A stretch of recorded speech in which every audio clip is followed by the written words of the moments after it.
We are thrilled to welcome you to today's panel discussion on the topic that sits at the heart of every thriving learning culture, the feedback that fuels growth. When I read this, it reminds me we had few months back, I had a request from a client for a training on giving and receiving feedback. That was a topic name, and we did 3 4 sessions, and all of a sudden client said, I think we should change the name to uh, the blessings for growth. That's what they want to address it to each and every participant, that this is seriously a blessing for growth. It's very important to give and receive feedback in a right way. So, in today's dynamic workplace, the way we approach feedback is undergoing a profound transformation. The traditional performance conversation, once rigid and retrospective, and are being reimagined to foster growth, agility, and continuous learning. As an organization, we strive to build cultures of trust and development, and it's time to rethink how feedback can become a daily driver for performance and not just for annual ritual. So it's very important for every one of us to understand why this is there. So this panel today will explore 4 key segments: shifting the feedback mindset, the second one is building a feedback culture, role of leaders and managers, technology and behavioral insight. To pour more insight to this, we welcome our esteemed panel members joining us today. So let me introduce to our first panelist, Libra Natraj. Hi, Libra. Good afternoon. Hi, good afternoon.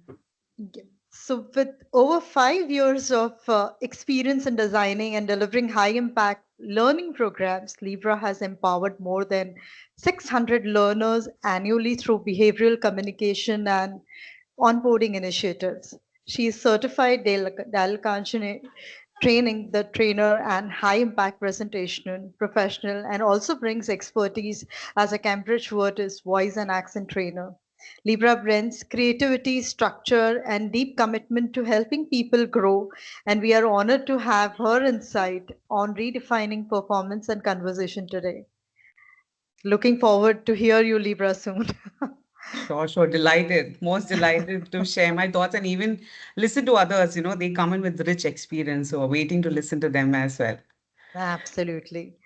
Let me introduce to our next panel member. It's Nisha Vaikar. Hi, Nisha. Good afternoon. Right. Is a learning and development manager in Zorian Solution, where she's driving Gen AI training, certification programs, and organization-wide learning strategies. Nisha, with over 18 years of experience across IT industry, has led large scale of training and upskilling initiatives that have impacted thousands of professionals. Nisha is a certified learning and development manager, a certified Scrum Master, and an Oracle certified Java programmer, blending technical depth with leadership in L&D. Welcome, Nisha. Thank you much. All right. Moving on to our next speaker, Mr. Siddharam Kumbar, Learning and Development Manager at Rakuten. Hi, Sid. Hi. So, Sid brings a thoughtful and strategic approach to building learning cultures that truly empower people. His work focuses on driving organization growth through capability development, leadership, and performance transformation. With deep experience in designing and scalable L&D frameworks, Sid is passionate about creating environments where feedback becomes a tool for continuous improvement, not just evaluation. So we are excited to hear his perspective on how performance conversation can evolve to fuel the real growth. Looking forward to hear too. You, Sid. Yeah, thank you so much, and thanks everyone. I thank the panelists and the all of you who have made time to make this event a memorable one. I'm looking forward to learn from all of you. Thank you very much. Yes. And lastly, and most importantly, we all know no panel can truly come alive without skilled moderator to guide the conversation. spark insights, and keep us engaged. So it's my pleasure to welcome Mr. Prashant. Hi, Prashant. Good afternoon. Hi, Thoril. Good afternoon. Good afternoon, everyone. So Prashant is representing Learning and Development Group at Amar Raja Group.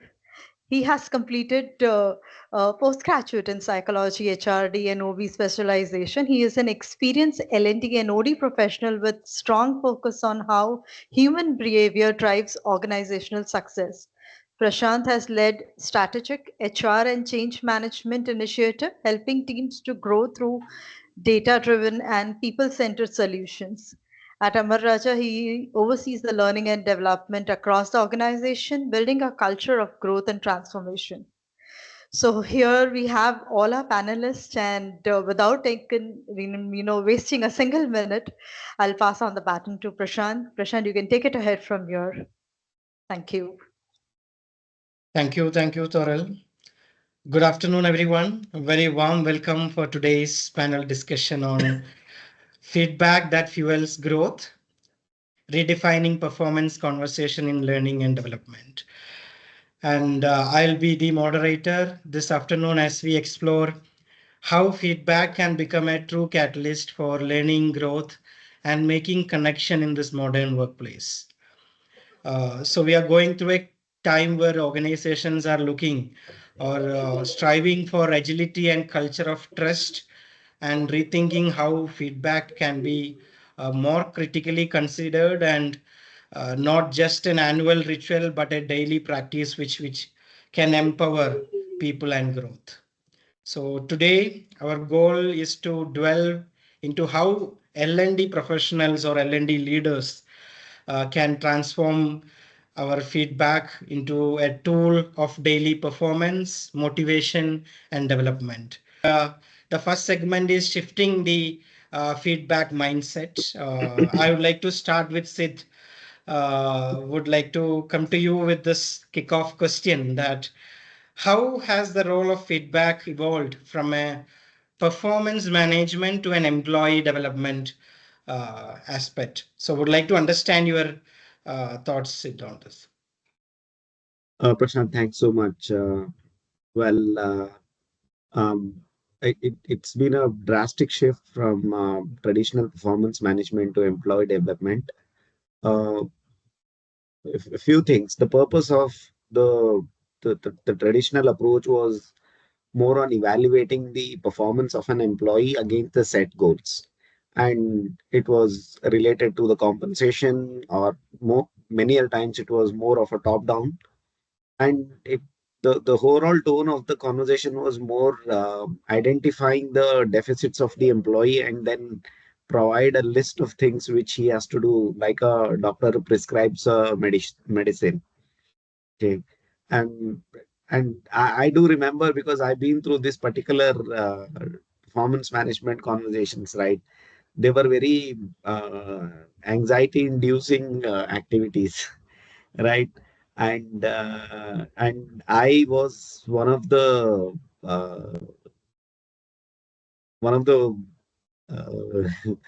people who have experienced this traditional approach, right? Over a period of time, this has changed a lot because there's a lot of people from different generations have joined, and their aspirations and their goals have completely moved from a traditional approach of feedback. So they see it as a employee development. Reason being, uh, which is more constant and continuous and current, right? And the three C's, like current, constant, and continuous, and which is very future focused, right? Now, if we go back and see what Marshall Goldsmith says, you cannot drive your car if you keep looking at your rear mirror, right? So leaders, and I would say everybody in the whole spectrum of work is a leader, right? A new engineer who joined in the organization is a leader, and everyone across a different level of pyramid is a leader, right? Should look at how we make the feedback mechanism more on a culture and the future focus, right? Which has a purpose of a forward looking, and it's not ritual like every 3 months or every 6 months. Like I fill the goals, I forget it, and then open them only after 3 months or 6 months, rather making it a regular, maybe an informal check-ins, but we need to structure those conversations, make it a constant one, right? And the whole tone of things have been also changed. The prescription has moved more onto the coaching, one-to-one conversations, beyond the work conversations, coffee table conversations, right? And the outcomes of those feedback mechanism have been changed. It's more on how what are the insights the person, the whole team is receiving, and what are the development plans, and what are the areas at which there is an enhancement needed, or any specific new skill acquisition needed. The impact of the new way of doing things, especially on the performance management, it involves and it invokes psychological safety at work, which is very important, because that's where we are now. Like, we are working in a very dynamic environment where the releases are happening on a daily basis, right? If someone is working on an e-commerce product, right, and that too at a very difficult situation, especially during sales, right? Everybody has to come up with what could go wrong in the system, right? So due to which the current the way we follow the feedback mechanism, especially involving psychological safety, growth mindset, continuous learning, is the way to empower people to work in a such dynamic business environment. Thank you, Sri. Um, Interesting to look at it from that perspective to make it current and continuous. I'll get into with Libera. I have one question in this segment. What do you see as the biggest barrier when we look at the shifting feedback from a criticism to a growth focused dialogue? Would like to understand your thoughts about the barriers that you would like to call out. Sure. Yeah, thanks, Prashant, for the question. Before I could start, I really appreciate the way Sid spoke about, prescription. I really like that because it brings back all the memories of the conversations we had. So when it comes to barriers of biggest barriers when especially with feedback, right? So there are certain elements. One is mindset and the other one is skill, right? So feedback is not just about, having interaction between two people, that's what we think, but it's actually an intersection of three forces. So wherein you see an employee's mindset, a manager's skill, and an organization's culture, right? The structure or the culture. If any one of these forces are misaligned, feedback easily slips from growth-focused dialogue into criticism, right? So when we look at the employee's perspective, there's always this fear of judgment or defensiveness, right? Because often employees expect feedback to be highlights of the mistakes, or it's the place where only mistakes are spoken about, what went wrong. So the entire conversation, they get in with this defensive armor, right? They're already stepping in with the defensive armor. This could be based on the past experience the employee would have had, or the one-sided conversations that they had, right? So like there is a lot of change. Like, right now we see coaching happening, but still that has to be 100% implemented. There's still the shift that's happening, right? So because of this fear, or because of this, mindset that they carry, they look at it feedback as a punishment rather than feedback as growth. So there's a lot of change that has to happen when it comes to employees' perspective. And when it comes to manager, there is a lot of skill gap is what we notice. Managers are great. They're great subject matter experts. They come in with their knowledge in their specific field. They're well trained, but however, they lack training in coaching or probably, delivering constructive feedback. So without emotional intelligence or active listening or even framing their sentences better, Even if they have good intentions to deliver a constructive feedback, it could definitely sound like a criticism, right? So this is where the feedback becomes more about evaluation than development, right? So, and the other aspect is the organization culture. So the culture has to change, that everything has to change from top down, right?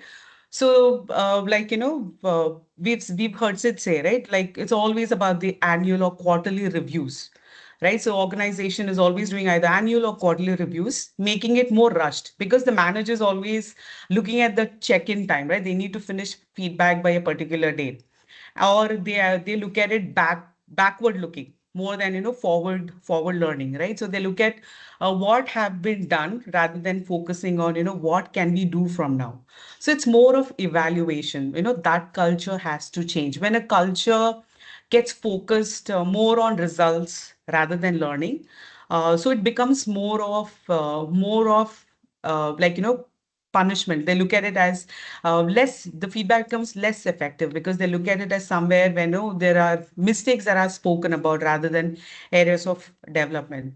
So for us to see a truly shift where we see feedback moving from criticism to growth, we must address all these three dimensions, right? So if we need to address the employee's mindset, the skill gap of the manager, even the culture, where Sid spoke about this coffee table conversation that has to be brought in. Their psychological safety has to be, that has to be developed inside the organization, and manager needs to be coached to have conversation not just about performance but actually being keen on developing a person.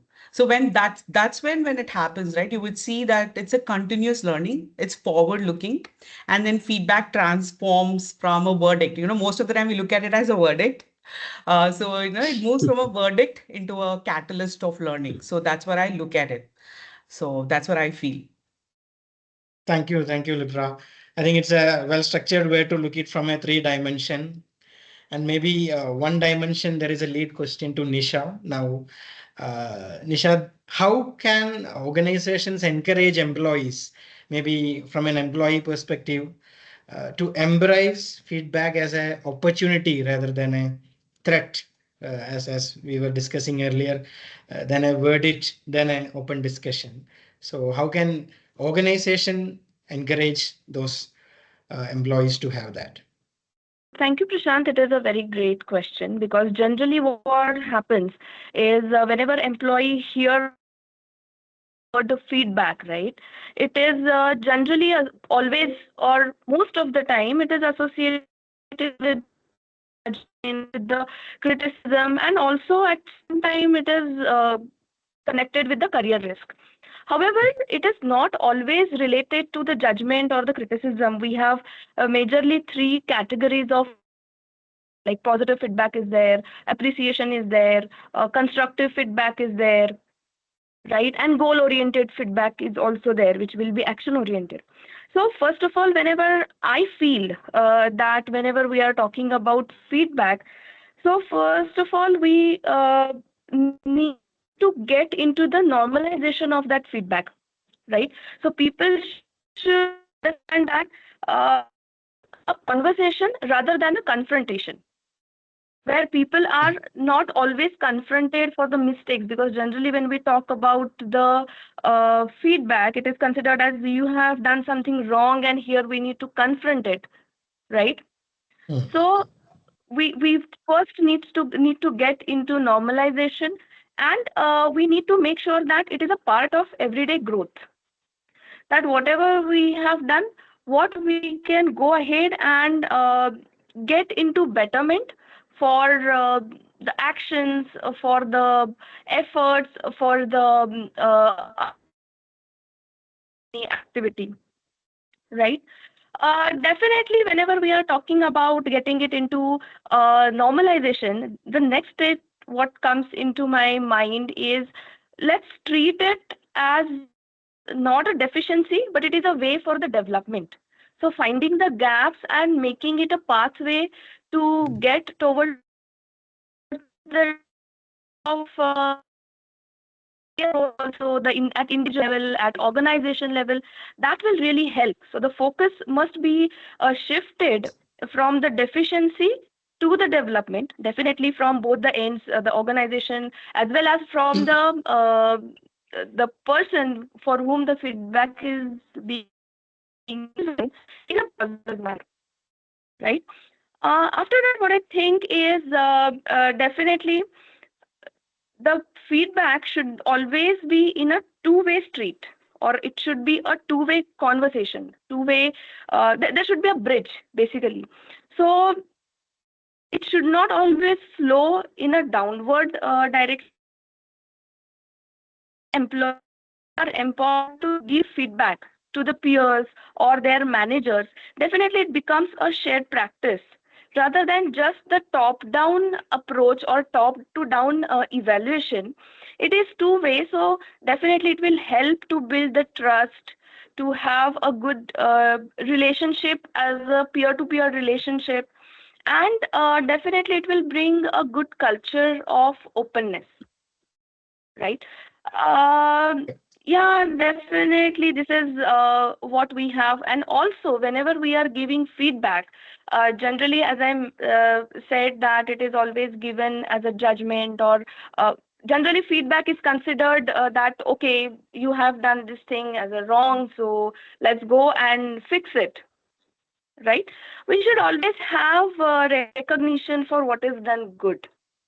So whenever we are talking about feedback, it should always be constructive, it should be goal oriented, it should be development oriented, and it should always be in a way of giving guidance, right? Okay. So I guess this is the way how we can bring that particular positivity while providing that feedback. Thank you, Nisha. So that makes a closure for the segment one where we were discussing about shifting the feedback mindset, and there were a lot of interesting thoughts in terms of where Sid was talking about making it so current and continuous, and also a three-dimensional view from Libra, and also Nisha also shared various ways to make it more welcoming from a perspective of employee to see it as an opportunity than a threat. Interesting. So we'll move on to the next segment, which is again about building a feedback culture specifically. So here I would like to start saying that like a strong feedback culture requires openness, trust, and a continuous dialogue. So uh, I would like to start the segment with Nisha.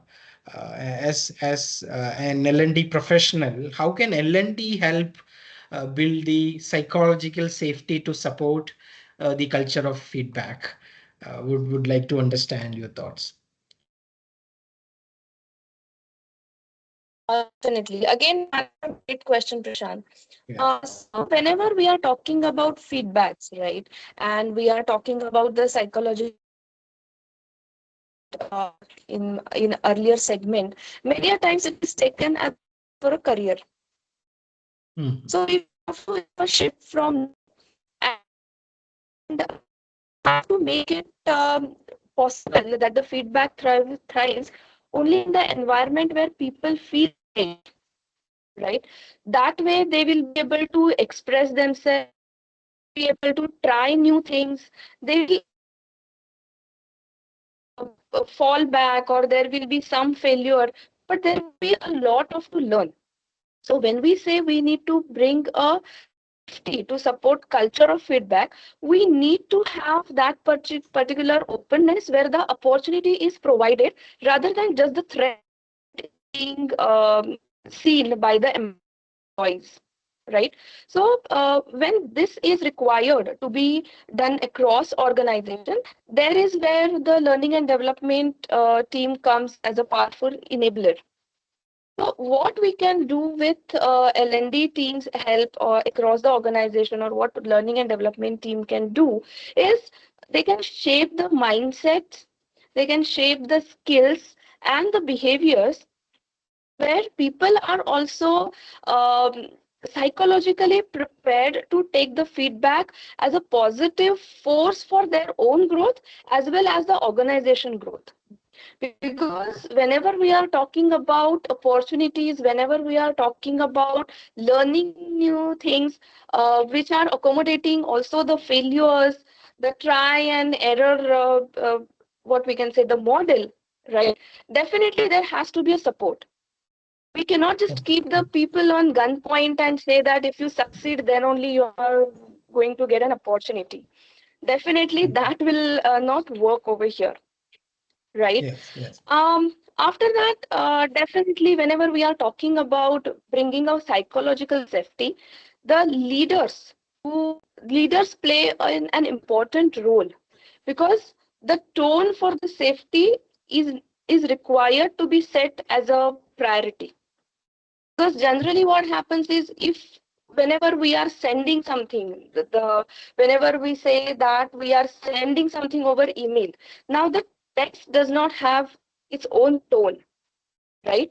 And we want to provide the support, we want to provide or bring a culture into it, that definitely requires a tone where it is distributed across the levels in the organization, that yes, there is a support for you, you go ahead and get the things done, right?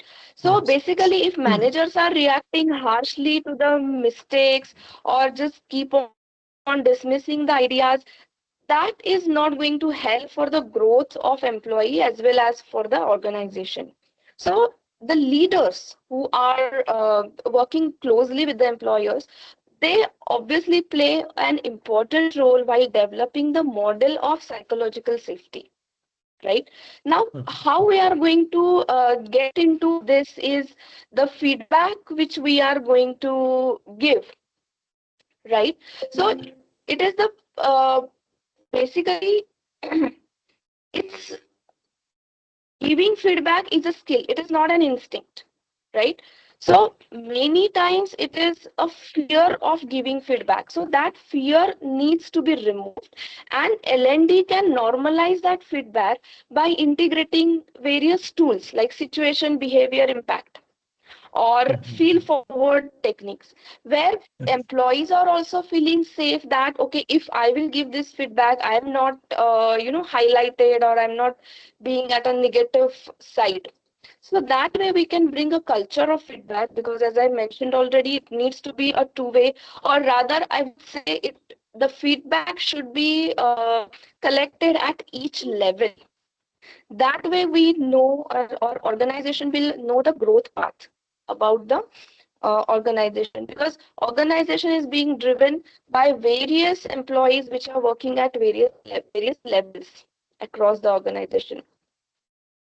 Also, Yes. by creating the safe practice environments, right? So whenever there is any employee, so you can capture the self rating, you can capture the self assessment, and which can also be shared with the leaders or reporting managers. So that way also it will be safe practice environments. That is one thing which we can bring in. And also we need to balance the feedback with recognition. It is just not restricted to gathering the feedback or giving the feedback. It should always be there should always be balance, and feedback should never feel like a it is one way critic, right? Okay. Mm. So a learning and development team, which I feel must always encourage the leaders to balance the constructive feedback with genuine appreciation also, right? So Yes. celebrating small wins, recognizing efforts, highlighting the progress. That way, it will reinforce the feedback is not about pointing out only the flaws, but it is also about the supporting growth. That way, every employee psychology will be developed, or it will be there will be an understanding that yes, both the sides of the coins are being balanced. That way, it will bring positivity. Thank you, Nisha. Meg, I think there is a lot of list of things that an LND as a team can do for an organization to create this psychological safety? Maybe we'll bring that in the summary point. But one thing I noted in your previous and this response was normalizing that act of feedback and making it a practice.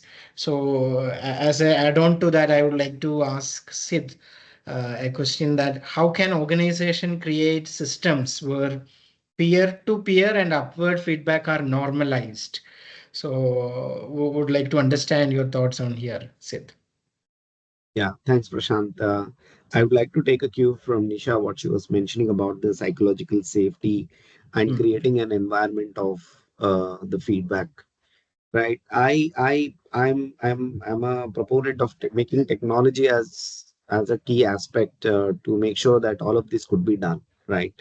One is the utilization of the digital platforms. So we have to make use of the best platforms available, which can make the entire feedback mechanism anonymous. I'm specifically talking about an employee to the organization feedback, right? And then I'll come to the feedback between team and the manager or the department or the different sections. So that's one. And making use of digital platforms, and then working with an independent consultant. So especially I would like to share one of the case studies which I worked as an organization development project.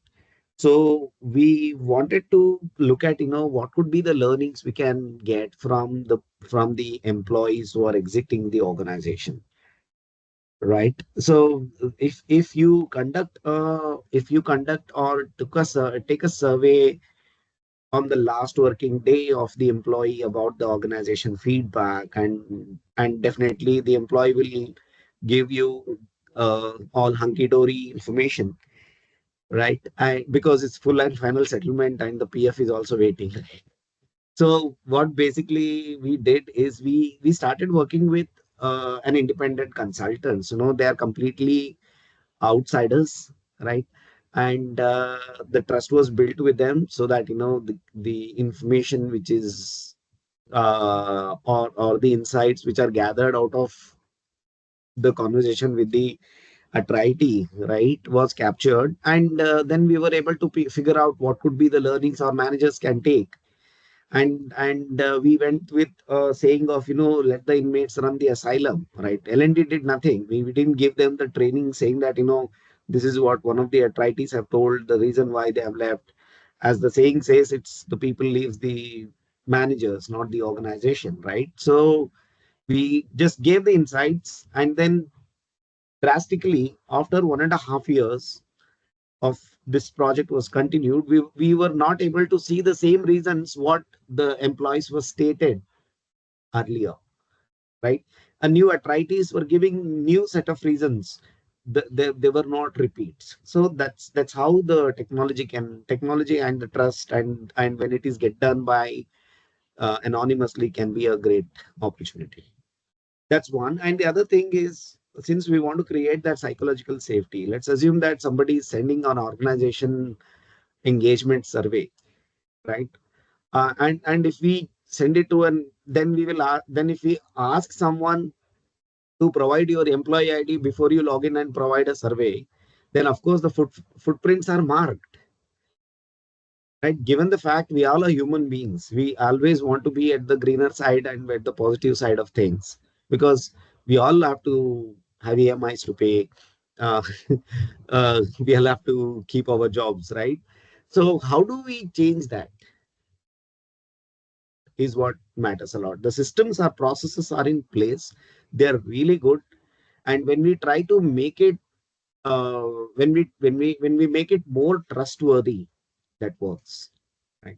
And it depends on the culture and the culture of the organization as well. If you take up any American institution, they'll be very straightforward.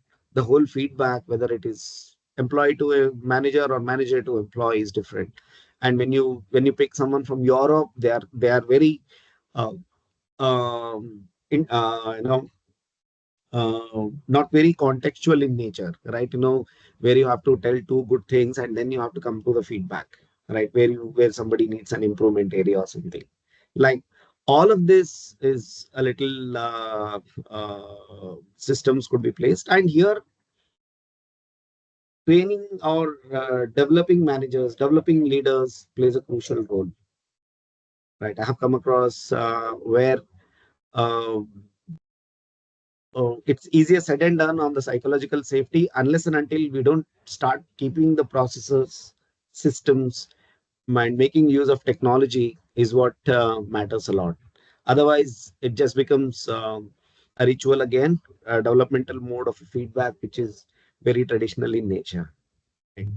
So that's exactly what is what I feel, because we can make it the turnaround.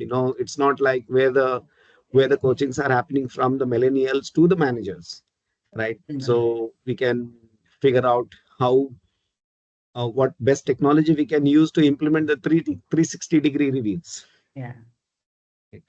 So if I'm not wrong, if this is somewhat which I would like to ask the panelists and even the people who have joined, how many of us even sharing the survey for the employees to give the feedback, and we push them to give the feedback, right? So Yes. a no response is a response. We all need to understand that no response is a response, and whenever there's a feedback mechanism being created, if people are not responding, if the 70% of the people are not responding within the time, it means that there is something wrong in the mechanism, which we as a OD experts have to go back to the drawing board and start figuring out what could be the reason. Not just technology, it is people, technology, processes, and the transparency what we keep. And then, and when we when the feedback is given, it isn't just only an email which goes from the CHRO saying that this is what we did. Rather, we have to create that where the feedback is taken and it is implemented, it has to be felt by the employees.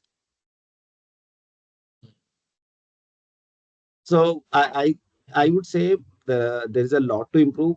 Maybe I'm talking very utopian in nature. There are in this digital world and in the world of cognitive AI, agentic AI, right? Information is already available. If somebody wants to seek a feedback, what I should do if I go wrong while writing my test cases, Gen AI can give all the important checklist points. We don't need a manager, or we don't need somebody who can tell him or her. What we need is people who can show support, empathy, and create systems where everybody looks feedback as in as in not just as Nisha was mentioning where everybody goes defensive in nature, right? So this is my thought, Mm. Prashant. Thank you, Sid. I think yes, we need to leverage technology, but provided there are a lot of other things that we need to ensure. And I have a lead question to Libra here. What role does a recognition and positive reinforcement play in shaping a feedback culture? So yes, Libra. Yeah, sure. Prashant, this is vitally important, right? Even, Nisha was actually emphasizing on recognition, right? So most often this is something that gets undermined, right? We underestimate how powerful recognition can be when it comes to feedback. In fact, actually, our brain responds more strongly when we are being valued than being corrected, right? As human, we are wired that way. But Yes. again, we dilute the entire aspect of recognition, right? So what does recognition do when we implement it via giving feedback? Is this enables us to be open, right? This builds a lot of openness and trust, where the employee feels recognized, they feel appreciated, and they're more willing to accept and act on the feedback that they receive, right? So it's very important that the acceptance has to be there, or else it's just manager giving feedback, and just what is going above their head, right? So that's where recognition comes into picture. Again, a lot of times we think recognition is to do with rewards or certificates. No, as simple as Nisha said, appreciating them, calling out their names during huddles, during meetings itself itself adds a lot of value, right? So this drives motivation. When you're recognized in the team, the employee gets driven, right? So basically, you're acknowledging the strength, their energy, the potential, what they're bringing to the table. So this energizes the employee to do the good things that they're already doing and sustain good behaviors, right? And sometimes they Mm. even stretch out and do stretch projects sometimes because they get recognized. They actually build new skills as well, right? When we look at behavioral science, the foundation that we see, right? Frederick Skinner's, right? According to his research as well, right? Operant conditioning shows that, behaviors followed by rewards are most likely to be repeated, right? We see this even most likely you see this a lot with kids. When you want them to, do something, you actually reward them, right? And we forget that, that's a psychology of a human, but we actually forget that psychological aspect when it comes to feedback. So in workplace, recognition is more of like, more of a positive reinforcement, and it serves as a reward. Right. So, for example, if I have to give you an example, if there's a meeting, right, there's a meeting that's happening, and there's a client escalation that's about to happen, and you see one of your team members has actually handled it well, right? When you acknowledge as a leader, right, saying that was a smart way to de-escalate a situation, that's a smart way of handling a situation. This empowers that employee to actually pick up leadership skills and creative problem solving skills as well. So it's very important that we re-emphasize on the strengths. And why this matters? Why does this matter when it comes to feedback? Is because feedback often overemphasizes on what went wrong, right? Yes. Like Nisha was talking about, let's fix it, right? It's all about let's fix it. But when leaders highlight what went right, employees learn which behaviors to continue and to replicate, right? So this shifts feedback from being purely corrective to being developmental, because that is the entire aim, to see that it becomes a developmental zone, right? So on a broader picture, over time, when this keeps happening consistently, when they're being recognized, this shapes the culture itself, right? So people know that good behaviors will be valued, so they imbibe that in the day-to-day task, in the day-to-day activities, right? So this nurtures the employee, this nurtures the team, and this nurtures the culture as well, right? So this becomes a strength-based environment rather than you're focused on the deficit, what's not working well, right? So recognition, it's not just about a feel good factor, or it's just a nice to have, or it's just a praise. It's more about shaping the culture. It's more about where feedback is welcomed, feedback is applied and sustained, right? So it's a foundation to a growth culture, right? So where people feel valued, uh, honestly, when people feel valued, they do their best. Again, they go beyond, because value people, irrespective of the money, right? You get paid, but when you feel valued, you go extra mile, because you know that you're bringing in something more unique and valuable to the table. So they're far more willing to stretch, they're far more willing to adapt and grow. So this is like an understatement, right? So I think, this is one of the things that has to be done more frequently and has to be like emphasized a lot. Thank you, Libra. I think wonderfully connected these aspects of recognition, how it will create a culture rather than just for the sake of appreciation or sake of recognition we are doing. So I think the leaders needs to be more proactive in nature so that they can uh, timely give the positive reinforcement and get that culture in. We'll move on. I think when we are speaking about the leaders and managers, so the next segment is all about leaders. Leaders set the tone for open and empowering conversations, and they are the foundations, and they can create the culture. So here is the question to Sid. So what leadership behavior can foster trust and openness in the performance conversations? So if you can bring out some specific behaviors, that would be an add-on for our overall discussion, Sid. Yes. Yeah, thanks, Prashant. Yes, it's actually a very important question for this conversation. It's because the leaders play pivotal role on building the organization culture, especially towards the performance conversation.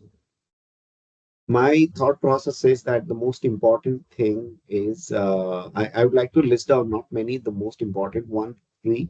The first one is listen. Leaders should speak uh, at the end in every meeting. Okay. It's an important behavior because it enhances people to share their experience and build rapport, and that eventually makes people respect the leader. Okay.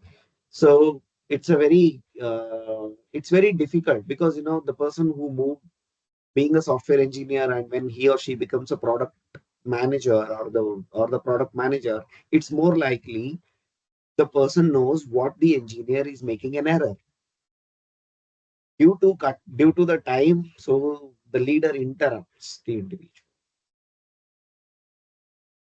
So that's resilience and the patience where leaders have to develop so that they can create that entire culture of performance conversation.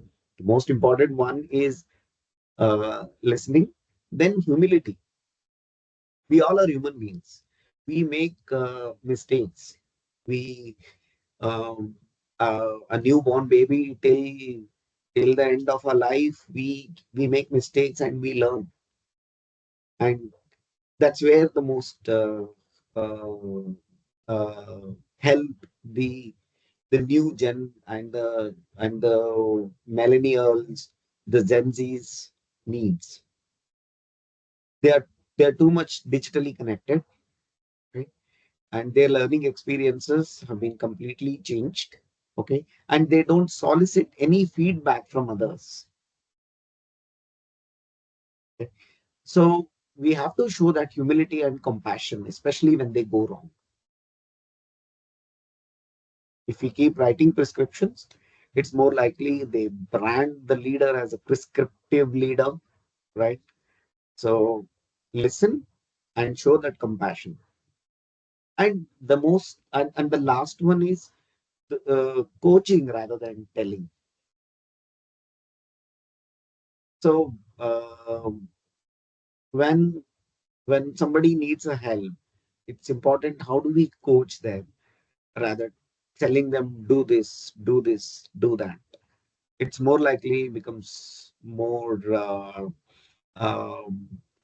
unhealthy for a person who is at the receiving end, and his commitment towards the project or the product declines over a period of time. He starts questioning his own capability or credibility, that am I good to do it or not. Right? That coaching hat the leaders have to play. One is to listen. Second, show humility, and compassion. Right? And the third one is wearing a hat of a coach rather than a manager in that specific moment of time. Thank you. Thank you, Sid. I think that was simple but very, very important three areas that you have listed. Maybe getting little more into the behaviors part again about the leaders. I would like to have a question with Libra. How can leaders balance constructive feedback with empathy as well as emotional intelligence? Yes. Yeah. Thanks, Sid. So emotional intelligence is a vital skill, I would say, that they leaders have to acquire, right? Feedback, when you actually give feedback without empathy, it automatically becomes criticism, right? Like, Sid was talking about compassion, right? It becomes criticism. But, again, if it's too much of empathy without clarity, again, that also becomes more like sugarcoating. There's no vision, there's no way forward, right? So the balance is actually brought in by emotional intelligence, right? So where they balance the feedback with empathy, and that will enable even the person who's listening to work towards what's been told. So when it comes to emotional intelligence, like, most of us are aware, right? Being self-aware, right? Being self-aware is very important because as a leader, you need to know you need to know what are your triggers. You need to basically know how to regulate your tone, your intention before entering a conversation, right? So being self-aware is vital because, so that, when you're giving feedback and there's a lashback, it's not been accepted, you don't get triggered, right? You are actually in that zone, knowing the fact that, you're giving feedback to empower the other person.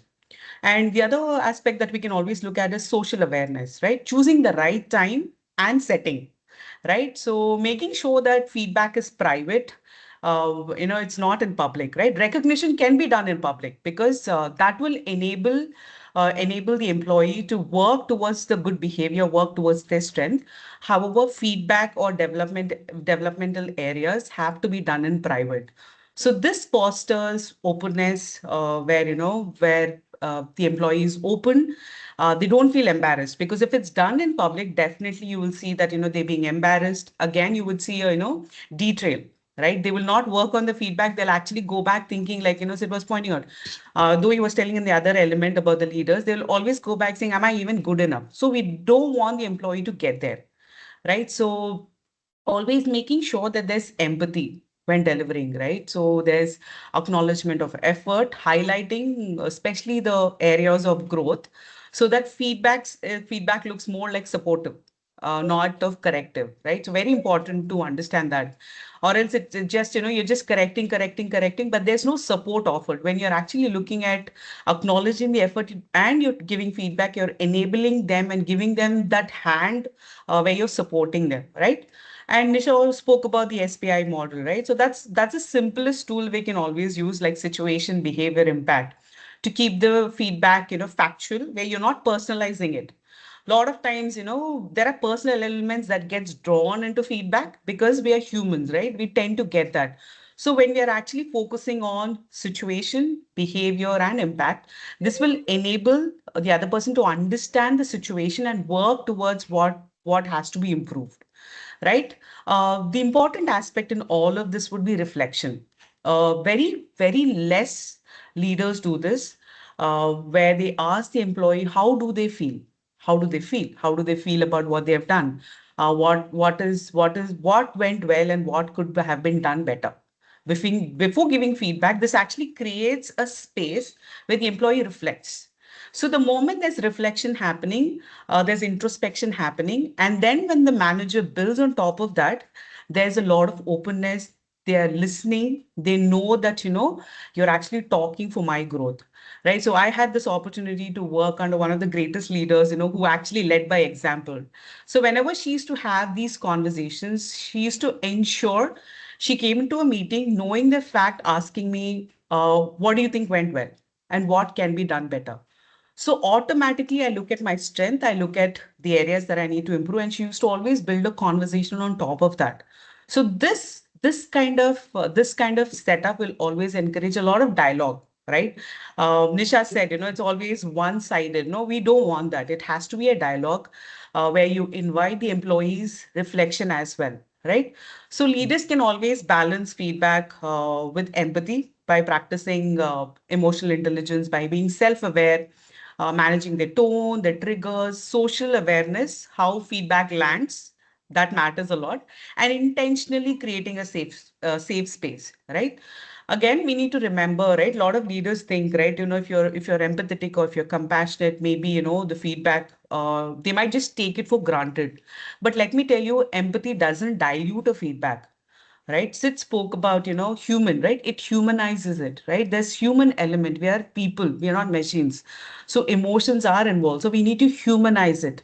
So the most effective leaders combine this aspect, right? Where they give clarity and they give care, right? Where they give feedback at the same time they give support. So people leave conversations, the people move out of these feedback conversation feeling guided, not being judged, and this builds lasting trust, especially when it comes to feedback and the culture that gets created. So that's what I feel. Thank you, Libra. I think that that's a conscious effort that we need to have as a leader to reflect and be prepared for the feedback session so that these inputs can be brought in.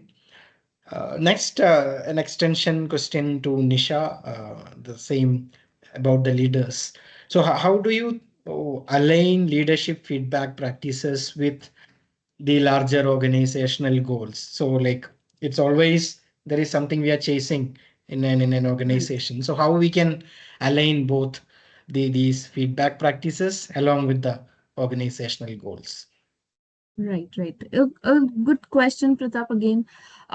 Yes, definitely, as Libra mentioned, it has to be like the leaders need to bring the emotional intelligence, they need to bring the tone, they need to bring the uh, what we can say, the comfort to the employees, right? Now, definitely, in addition to Libra, what I could say here is yes, definitely the leadership feedback, whenever given to any individual, it is the most impactful, right? Because it always like authoritative uh, independent or authoritative individual giving you the feedback, which makes a good impact for individual as an employee, also for the growth of the organization, right? So definitely that makes a huge difference, and it will be an art of the leadership member to pass this particular feedback, to communicate this particular feedback with good emotional intelligence as well as the humanization, as Libra very correctly mentioned, right? Now, when we say leadership authority is going to give this particular feedback, definitely it is going to contribute for achieving the vision, a broader vision to the entire organization, right? So, the feedback, whatever feedback is being given by the leadership, it must align with the practices, with the organization goal, and leaders who is giving this particular feedback must connect the why part of the feedback, why we are working or why we should be working on this particular area, and what it is going to take us as a where part, where the organization is going to head, or where the organization is headed. On this particular basis, the bridge between why this feedback and where it will lead us, or where we will be going ahead with this particular feedback, that bridge must be properly provided by the leadership, right? So basically, whenever leadership feedback needs to be given or is being given, so it must translate the strategy into behavior, right? What or why we should think of this is whenever we are talking about the organization level goal, so they are always at a high level, whereas when I'm talking about the individual level, their goal will be at a particular, maybe the next designation, next promotion, the hike of for the salary, something like that. But organizational level goals are always at a high level, right? They could be improving the customer satisfaction or driving the innovation, achieving the operational excellence across the organization, right? So, what we need to do, or what leaders should do over here, is they need to break all these aspects, all these goals into the behaviors and the skills, and then use these small bits and pieces of the feedback to in their feedback to reinforce them, right? Like, say for example, if we are talking about innovation is the strategic priority, yes, so this is what we want. So the leaders can provide a feedback as everyone should encourage or go ahead with the risk taking, with the creativity, or cross team collaboration, right? Which is going to give us some strategy and some behavior. So, again, the feedback, this kind of feedback, this kind of example setting coming from the leadership is going to have the goal or have the impact which is aligned with the organizational goal. So when we are saying there should be more customer satisfaction, improvement into the customer satisfaction, So definitely there should be more risk taking, more innovation, more creativity, and cross team collaboration, because one person is not going to bring everything which is expected by the client, right? So translating strategy into behaviors, definitely that one thing which leadership needs to provide as an input for all the employees across the organization.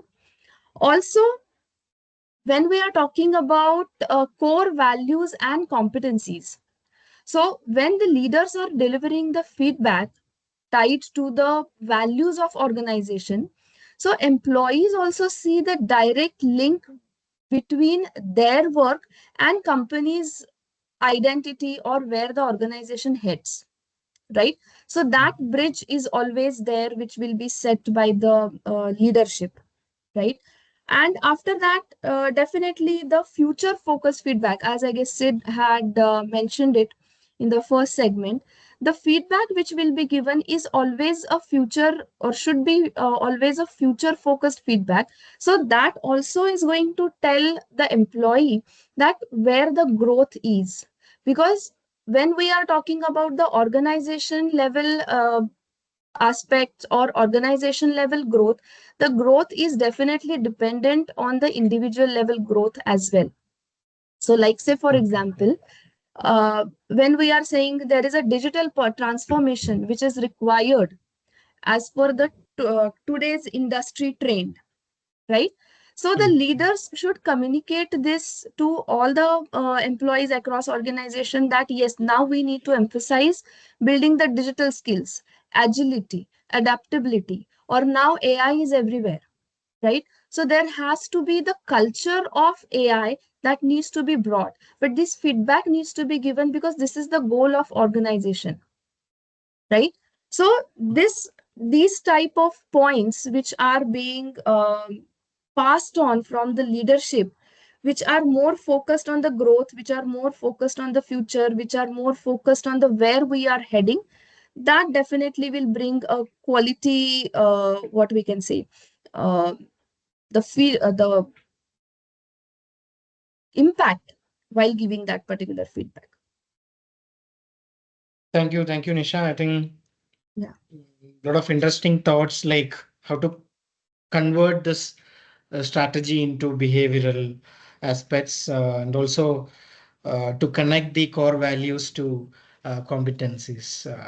So noted that, like, moving on to our next segment, I think we already had a discussion on technology and behavioral insights, but maybe we'll dive a little deeper into each of these aspects. Would like to start with Libra. Like, how can our behavioral science, I think you already were discussing about few of the theories and aspects, but uh, how can behavioral science insights improve the quality of feedback conversations as such? Maybe you can be a little more focused on the conversations per se. Sure. So, like, Sid was mentioning, right? Now we are in an era of AI, right? Where people don't want to take feedback, right? So it's always good to bring in this, behavioral science insights and implement it in our conversations. In that way, our feedback, is oriented, it's human specific. Right. So a lot of times we think, feedback is about, the words we say or what we say, but it's about how the brain is processing those words. It's about how am I taking the feedback? You would be giving me feedback, but how am I actually perceiving that feedback matters, right? So behavioral science shows us that, depending on how feedback is framed, right? So it triggers either a threat response or a growth response, right? So according to the neuroscience, right, of threat and reward, right? So if whenever there's a harsh or vague feedback given, this activates the brain's fear center, right? So that is that amygdala, right? So that puts people into a defensive mode.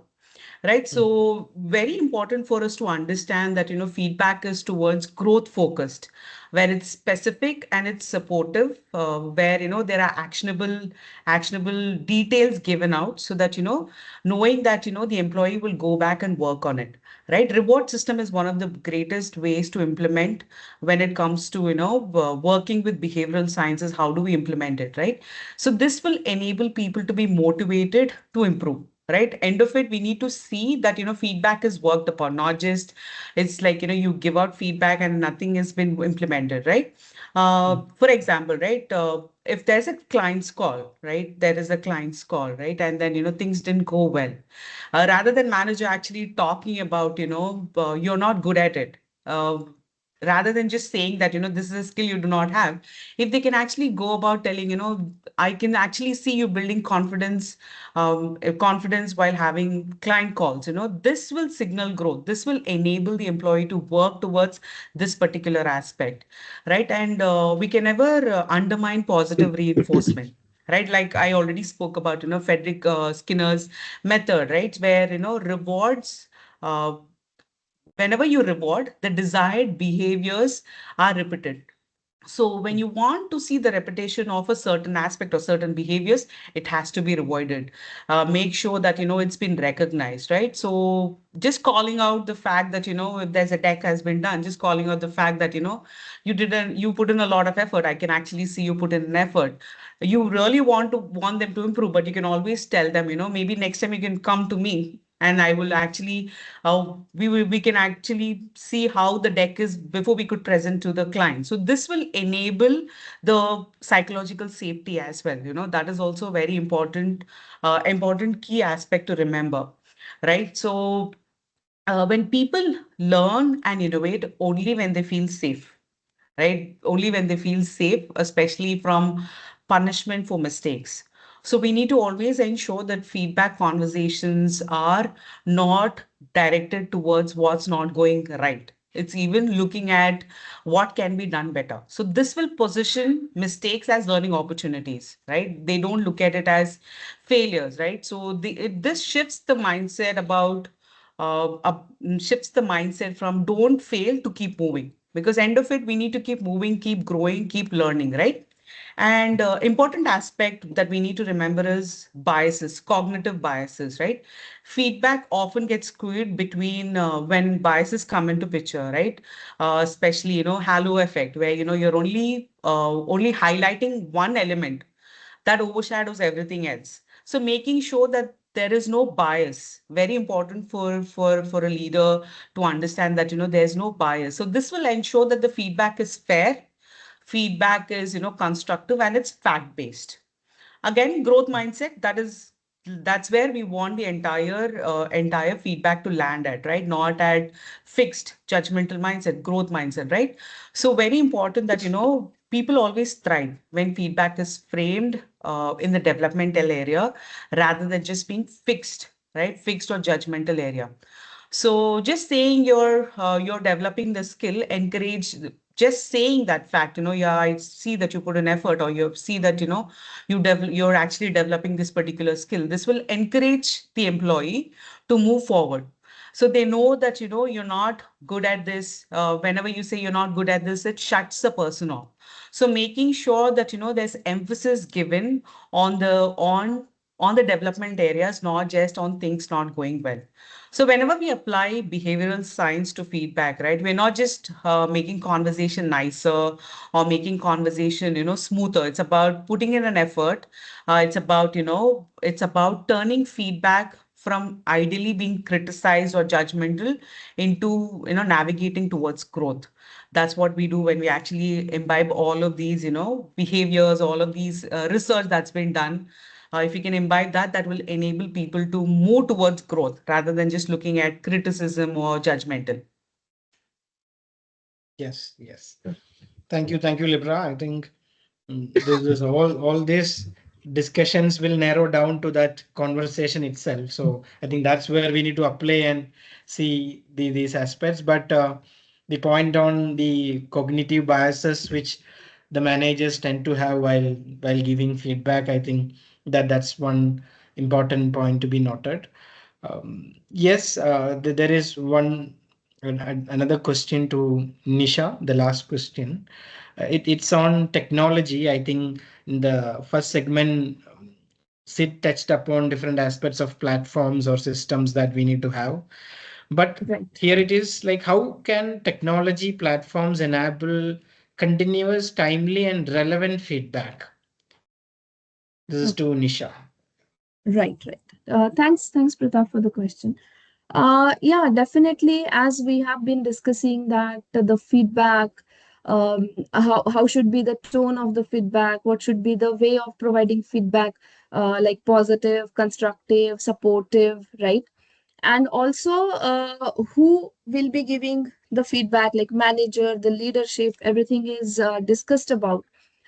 Now, when it comes about giving this particular feedback, sharing the feedback. Now, the modern organizations are definitely moving away from once a year review, from this particular once a year review towards a real time or development focused feedback, right? So real time in the sense that we are not waiting for the appraisal cycle to be completed, and at that time we will provide the feedback, and then we will see that what went wrong. So it should be real time, that what happened right now, and what and how we can improve, and what and how we can take it positively towards the growth, towards the improvement, towards the implementation, and go ahead, right? So more as fix it right now and then move on, right? So definitely, the real-time feedback tools are available, various platforms such as platform management systems or collaboration tools that are available through Microsoft Teams or Slack or Workday, which allows the employees and managers to share a quick in the moment feedback, right? So this ensures the feedback is specific and directly connected to the task which is currently being executed, and we don't have um, after effects of this particular feedback, right? Like, say for example, a manager can appreciate a team member's problem solving. If the team member has recently demonstrated some problem solving approach, right? So definitely, that can be a good platform where the team meeting is going on, or a client call is going on, and this is highlighted, rather than waiting for a formal review which is being done at end of the year or something. So that definitely is going to encourage. Another mechanism which can be used is 360-degree feedback, right? I guess Sid had already mentioned about 360-degree feedback, where the technology platforms that make it possible to collect inputs from peers, the subordinates, and cross-functional partners, etc. Right? Then integration with the performance data. So, whenever the platforms connect feedback with measurable outcomes like sales performance, the project completion rates, the customer satisfaction, right? So, these are various ways how we can have these particular tools. And nowadays, it has become even handy that we have various AI driven platforms which can analyze the feedback train and recommend personalized learning paths, the training modules, coaching sessions, right? So, where the employee can immediately work on the feedback and take it ahead. After that, definitely continuous recognition systems, accessibility across geographies, because we have MNCs and we are distributed across works, connected through internet everywhere. So yeah, definitely for global and hybrid workforce, technology platform ensures feedback that will flow across the zones, across the hierarchies, I would say. And that way we will be able to keep the employees engaged regardless of their mode of working, regardless of their location, right? So these are various tools, I guess, or this is how we can have the continuous timely and relevant feedback. Yes, yes. Thank you, Nisha. I think we should leverage technology and tools to making it real time and tracking aspects. The last question of the discussion, this is to Sid. How can we measure the impact of feedback systems on employee engagement and performance? Yes, Sid. Prashant, I would like to keep it very short because Yes, we have yes, already overspiked. yes, yeah. A few things. First thing is, as Edward Deming said, what you measure that gets done. And keeping that in mind, we should not even measure everything, right? So we should measure only what it matters. A Yes. few things what we can measure in terms of the organization's feedback is uh, one is your qualitative data. Your qualitative data is what you get from your employee engagement surveys, where you're specifically asking about am I getting the relevant feedback from my manager on a timely basis, right? Like asking a question about I feel I belong here, or I can provide my feedback to anyone within the organization. So that asking those questions will help us to create trends and insights which could be correlated against other parameters, maybe the organization's vision, goal, or it can be even correlated with the employee engagement as well, right? That's one. And the other one is the and certain OKRs, the objectives and key results can be tied to the manager's performance in relation to in relation to the psychological safety what they have created in the team, how people are openly giving the feedback, right?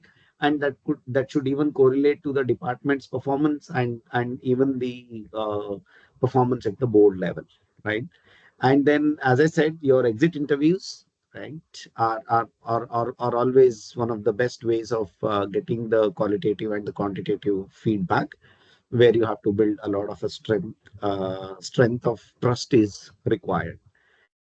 Then um, one more thing is we focus on exit interviews. We should even conduct stay interviews, right? Those who are already working in the organization, where we as OD professionals should create a platform where we should meet people, those who are within the company for 3 years, 5 years, 6 years, to ask them what is it making them to stay in the organization. The same can be leveraged upon everyone so that everyone starts feeling comfortable and open to feedback, right? So there would be a big laundry list, right? So most important one is your focus group discussions and the interviews. Your That's on the qualitative side. Quantitatively, we can get the data points from our normal engagement surveys. Yeah. Thank you so Thank you. much. Yeah. Thank you, Sid. I think that was, thank you for making it crisp and short and sharing the prioritized list of things that we need to focus. I think next we had also kept a time for the audience questions as well, right, Toril? So There I think is, I'm yes, there yes, is, yes. Yeah, Prashant. There is one question Mr. Varun Singh has asked. You can read out that, and maybe the panelists, any one of them, can answer. If you can see, there is a Q&A section, and that there is one question which is asked from Varun Singh. Yes, yes. I have felt it that even if you provide feedback with emotional connect, but the person either thinks of you as you are oversharing, or they take it as for granted it rather than it is for improvement or work on it. Yeah. So, So any of you want to answer this one? basically that's a counter towards How should? making it more emotionally connect, and then the person is feeling that it is taken for granted at some point. Yes, so I would like to add or how this particular thing can be handled, right? So yeah, definitely it is a human mindset that whenever you are giving a feedback, it is always what we can say consumed as the it is a pointing out to me, right? So definitely again, what plays an important role is whoever is providing the feedback, right, needs to make more what we can say the welcoming environment, right? Maybe it could be through a rapport building, it could be through um, the what we can say more emotional connect. Whenever we are saying, definitely we are not here for emotionally being connected, I would say that harsh truth, right? But we are at organization level. But yes, definitely being human, there has to be an environment which is little open while you are providing this particular feedback. And before we should give this particular feedback, we need to understand mm, the situation of the person to whom we are giving the feedback, because at times it happens that the person is not ready to uh, accept what is being told, and many a times this happens, right? So that particular culture has to be there since beginning. You cannot bring it overnight. It's like you are not giving any feedback to anyone, and over the night you just decide that okay, now I'm giving feedback to everyone. So this needs to be brought in as a culture that the feedbacks, the recognition, everything is being incorporated in day-to-day activities. That way, get taking it for improvement or taking it positively will increase. This is definitely my thought on this particular thing. Thank you, Nisha. I think we are almost running over the Yes, time. yes, yes. So I'll also conclude like thank you panelists for all the insights, and thank you everyone who joined today. And I think these conversations will be keep on going, and let's make the feedback fuel the growth. Thank you everyone. Yes. Over to Tarun.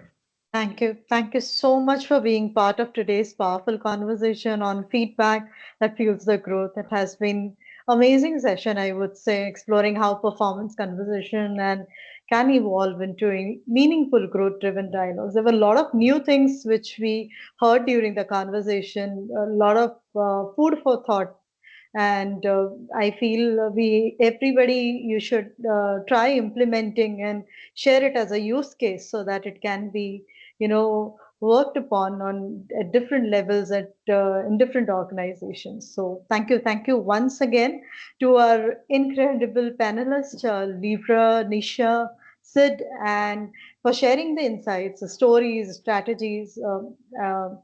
It will help. I'm very sure about. And super thanks to Prashant for driving the entire session and guiding the discussion with clarity, depth, and connections, I would say. And also, everyone, thank you for joining today and your presence and even, participating in a different way. It really helps. I have got mails while the session was going on asking few things. Mails on thanking the session is amazing. So, thank you, everybody. And let's carry these ideas forward and continue building cultures where feedback fuels not just performance but potential. Until next time, keep growing, keep learning, and keep the conversation going on. Thank you, everybody. Have a great weekend. Thank you to you too. Thank Thank you you, Bye. so thank much, you. Thank Take you. everyone. care. Thank you, Bye. everyone. Bye bye.